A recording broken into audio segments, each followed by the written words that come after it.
Hey, what is up, everybody? This is Stevie Breach coming to you with coverage of UFC 194 with the co-main event that just went down tonight with Chris Weidman bringing the Anderson Silva Commemorative Championship down to the ring to fight Luke Rockhold here tonight. I honestly thought that it was going to be all Chris Weidman here.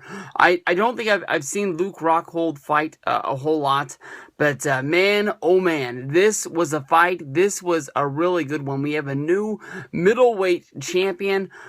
We see Luke Rockhold finish Chris Weidman with a TKO in round number 4, and what a fight this was. I've been watching UFC for almost about 2 years now and never seen a finish like this. I was rooting for Weidman to win this fight, and never have I ever seen the guy that I'm cheering for, me just yelling at the TV screen, stop the fight. The ground and pound that Rockhold put on Weidman in the 3rd round. After he went for that spinning wheel kick, Rockhold took him to the ground, and this fight was pretty much over from that point. In round number 4, Weidman came out and he had a little bit left in the tank, but Rockhold was able to take him down to the ground. Weidman was a great champion, and I'm sure that he's going to get his shot and his day in the sun yet once again. But tonight was all about Luke Rockhold. Weidman came down to the ring to Tom Petty.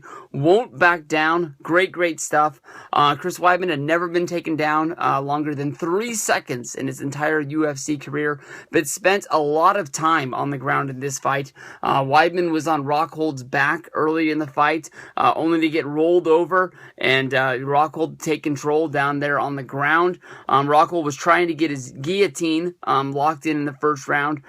Lots of the time in the 1st round spent on the ground, but they were able to stand him up, and Rockhold came right out with some big kicks and a tackle that took it right back down onto the ground to round number 1.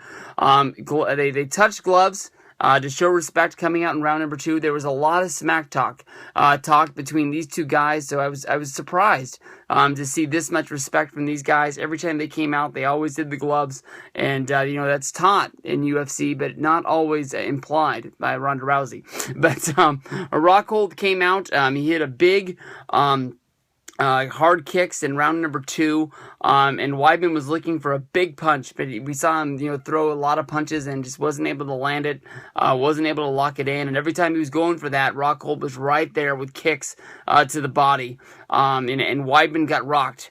As they went into round number 2, Chris's corner was yelling. You could hear them during the fight begging him to fight the fight that they knew he could do. Weidman just looked overmatched in round number 2, but as round number 2 came to a close, Rockhold wasn't as strong as he had been in the early 1st round, and not even in the early parts of the 2nd round. We saw Weidman start to get more control of the fight. Weidman got Rockhold down to the ground before the end of round number 2, and you could definitely see that it was starting to get tired. More of a stand-up game in round number 3 with big punches being thrown.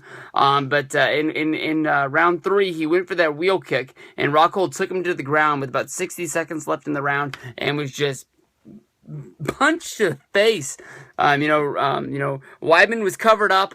Every once in a while, he'd mix in an elbow, and every 10 seconds, basically Herb Dean would say, "You got to defend yourself," and he'd throw the quick, 2 punches that wasn't coming close to landing anywhere, but at least he was going to. But the fight got all the way into the bell. Herb Dean didn't stop it, but then they came out for round number 4, and Weidman got taken down to the ground, and that's when basically Rockhold just put it away with more of a ground pound on him. So great fight there. Weidman was a great champion. Luke Rockhold was the better man today, and Daniel Cormier came down to congratulate his buddy, the new champion, Luke Rockhold.